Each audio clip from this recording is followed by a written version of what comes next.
आशा करता हूँ आप सब बहुत अच्छे होंगे। मेरा नाम है सिद्धांत अग्निहोत्री। स्टडी ग्लोस पे आपका बहुत बहुत स्वागत है।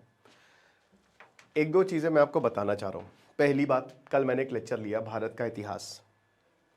अरे मेरे भाई, आप लोगों से मैं बहुत प्यार करता हूँ क्योंकि आपकी वजह से मैं यहाँ पे हूँ।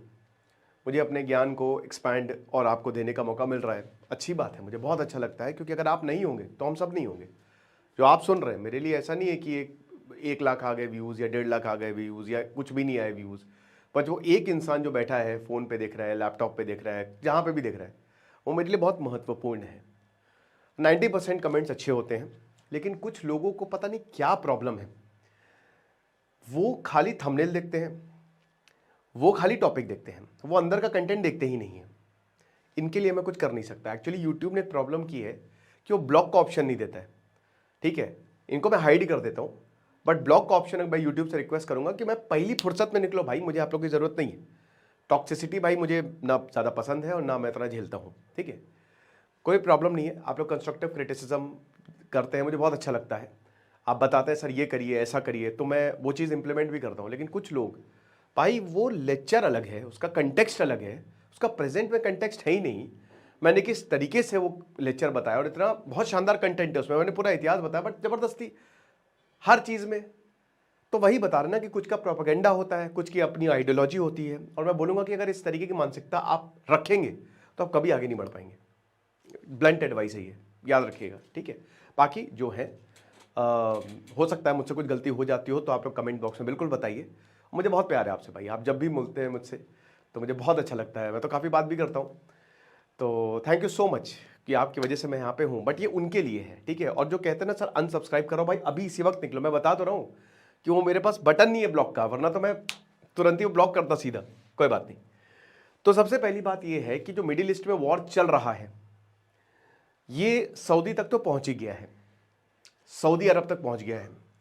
अब सऊदी अरब में रियाद पे फिर से हमला हुआ, जबरदस्त हमला हुआ, हमले हुए। सऊदी ने बोला कि हम रिटेलिएट करेंगे। Saudi wants a possible retaliation. Saudi कह रहा है कि देखिए आपने इतने हमले किए, अब रुक जाइए। ईरान, कल देखिए जो प्रेसिडेंट है मसूद पज़ेश्कियान, उन्होंने माफ़ी मांगी। अब देखिए ये खाली नाटकबाजी है। उन्होंने बोला माफ़ी मांगी, बोला कि माफ़ कर दीजिए, लेकिन आप अमेरिका के साथ है इसलिए हमको करना पड़ रहा है। ये कोई बात नहीं होती भाई। ईरान अपनी जगह गलत नहीं है, इजराइल अमेरिका अपनी, अमेरिका तो गलत है, इजराइल अपनी जगह गलत नहीं है। वॉर चलेगी। ईरान ने बोला कि 6 महीने तक वॉर चलेगी, 6 महीने तक हम वॉर चला सकते हैं, ईरान ने कहा है। और ईरान का ऑफिशियल स्टेटमेंट आया है कि भाई हमने हमले कम नहीं किए हैं। जो मैंने आपको बोला था कि दो ही पॉसिबिलिटी हो सकती है, उसमें से दूसरी पॉसिबिलिटी कि भाई ईरान ने हमले कम इसीलिए किया था कि वॉर को लंबा खींचे वो, है ना, लंबा, और ये युद्ध लंबा चलेगा। मुझे लगता है मार्च के एंड तक ये युद्ध रुकेगा, और अगर इससे लंबा चलता है तो देख लेंगे भाई। अमेरिका ने कहा है कि हमने परमिशन दी है इंडिया को, इंडिया ने जवाब दिया है। देखिए पहली बात तो यह है कि जो ईरान की नौसेना के 2 शिप आए थे, तो जो आयरिस, जो उनका ये जो आयरीना, ठीक है, क्या नाम था, यही तो था, उसको जो डुबाया है, भारत ने बोला था कि हमारे यहाँ जो एक और ईरान का शिप यहाँ पे डॉक्ड है। तो भारत ने अपनी तरफ से पूरी कोशिश की है, ह्यूमैनिटेरियन असिस्टेंस दिया है। लेकिन मैंने आपको जब ये वॉर शुरू हुआ था तो एक गोल्डन लाइन बोली थी, इसमें पढ़ने का नहीं, इस वॉर में पढ़ने का नहीं। देखिए जो पॉलिटिशियंस हैं, चाहे बीजेपी हो चाहे कांग्रेस हो, वो अपनी अपनी रोटियां सेकेंगे, सियासत, बट वो खाली बोलने की बातें हैं। सुनील गुप्ता का जो बहुत उनकी शानदार किताब है, ठीक है, द ब्लैक वारंट करके, आप पढ़िएगा उसे। सुनील गुप्ता एक इंटरव्यू में बताते हैं, जेलर है वो, जेलर थे वो, कि भाई क्या हुआ कि मैं, एक नेताजी हमारे यहाँ जेल में आए और उनको हमने बहुत अच्छा ट्रीटमेंट दिया, बहुत अच्छा। वो नेताजी आए, यहाँ पे रहे, पंजाब के बड़े नेता थे, और बहुत अच्छे से जेल में रखा, हर उनकी आओ भगत की। लेकिन उसके बाद जब वो बाहर गए तो उन्होंने हमारी इतनी धर के बुराई की, बोला कि कुछ मिले ही नहीं। तो मैंने उनको कॉल किया, बोला सर आप ऐसा क्यों कह रहे हैं? बोला कि दोस्त ये पॉलिटिक्स है, करना पड़ता है। तो दोस्त ये राजनीति है, करना पड़ता है, समझ रहे हो आप। क्राइम अफेयर्स में उत्तम नगर में जो हुआ आज मैं बताऊंगा, डिस्क्रिप्शन में, कमेंट बॉक्स में उसका भी लिंक है।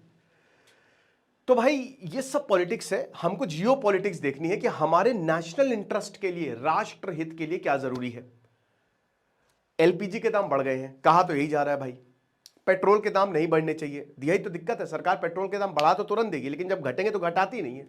बोझ हमारे ऊपर ही डाल देती है। उनको तो कुछ करना नहीं, उनको तो पैसा देना नहीं, पैसा तो अपनी जेब से जाएगा। तो सऊदी अरेबिया ने वार्निंग दी है। भाई यूरोप, ओस्लो, नॉर्वे की कैपिटल है ओस्लो, वहां पे अमेरिकन एम्बेसी में ब्लास्ट हुआ है। अब क्या ईरान ने ओस्लो तक मिसाइल मार दी है? क्या वहां तक ड्रोन चले गए? ये बड़ी चिंताजनक है। ईरान ने बोला था कि हमारे पास खुफिया हथियार है, तुम बच के रहो। तो क्या कुछ ऐसा मारा है कि सीधा ओस्लो में जाके वो ड्रोन गिरा? क्योंकि ये कोइंसिडेंस तो हो नहीं सकता, वॉर चल रही है और एम्बेसी पे ही हमला हुआ। अब वहां पे इन्वेस्टिगेट किया जा रहा है। चाइना कह रहा है कि नहीं, वॉर को रोको, और कोई जंगल में हम नहीं रहते। वाह भाई वाह वाह, ताली बजाइए, बहुत बढ़िया। वही बता रहे ना कि जब ये होता है ना तो राक्षस भी जो है वो फिलॉसफी झाड़ने लगते हैं, है ना, कि ये मत करो वो मत करो। तो this is the ultimate reality. India को अपने नेशनल इंटरेस्ट को देखना है, बट सऊदी अरब का ये कहना कि हम पॉसिबल स्ट्राइक्स करेंगे, इसके कुछ मायने हैं, एक एक करके हम जानेंगे। हमने एक नया दोस्तों कोर्स निकाला है, गूगल के सारे टूल्स को हम बताएंगे, जितना भी video creation, graphic designing, content designing, एक बेहतरीन कोर्स है, सर्टिफिकेशन कोर्स है। 22 मार्च से क्लास शुरू होगी। डिस्क्रिप्शन कमेंट बॉक्स में लिंक है, एक फ्री एआई प्रॉम्प्ट बुक भी मिलेगी, 800 रुपए का कोर्स है। तो सबसे पहली बात जो सऊदी ने ये बोला है कि हम रिटेलिएशन करेंगे। So for the first thing, क्या ऐसा हो सकता है? क्या सऊदी रिटेलिएशन कर सकता है? जवाब है यस। क्या वो रिटेलिएशन करेगा? जवाब है नो। ठीक है, कोई भी गल्फ स्टेट रिटेलिएशन नहीं करेगा। गल्फ ने अपने आप को पोजीशन किया कि आ जाओ हमारे यहाँ, आ जाओ, मजा आ जाएगी तुमको। सच है भाई, टैक्स नहीं पड़ेगा, आ जाओ टैक्स। बट गल्फ कभी भी सेफ नहीं था भाई, ये हमेशा से कॉन्फ्लिक्ट में था, है और आगे भी रहेगा। ये ऐसे ही है, यहाँ कॉन्फ्लिक्ट चलती ही रहती है। सऊदी में भाई बगल में यमन है, वहां पे तो सिविल वॉर है, यूएई सऊदी आपस में भिड़े हुए हैं। ठीक है, तो ये बहुत दुश्मनी है। या भूल जाइए कि वहां पे आपको स्टेबिलिटी मिलेगी, बढ़िया होगा, ऐसा कुछ नहीं है। कोई स्टेबिलिटी नहीं है।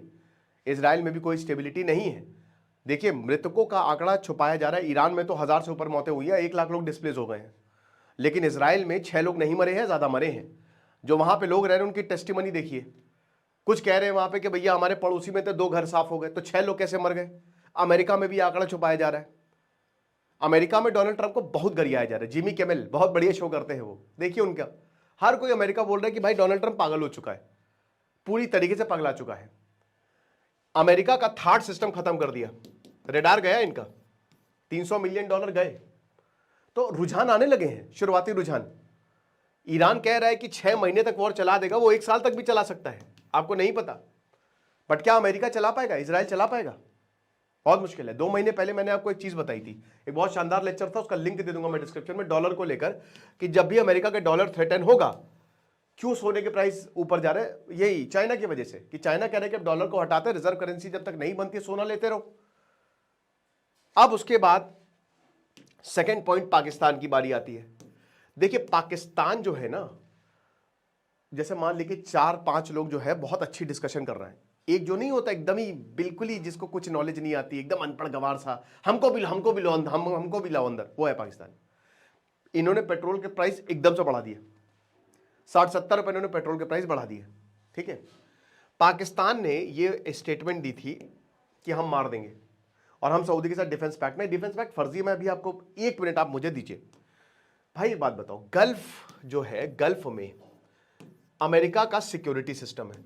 ठीक है, तो गल्फ में जो भी अभी जैसे सऊदी में ड्रोन्स मारे, और सऊदी ने बोला कि बार बार अगर तुम हमको मारोगे या हमारी एनर्जी फैसिलिटीज को टारगेट करोगे तो हम फिर we have to take action, we don't have any choice. तो अब गल्फ के पास अमेरिका का सिक्योरिटी सिस्टम है, पाकिस्तान के पास क्या है?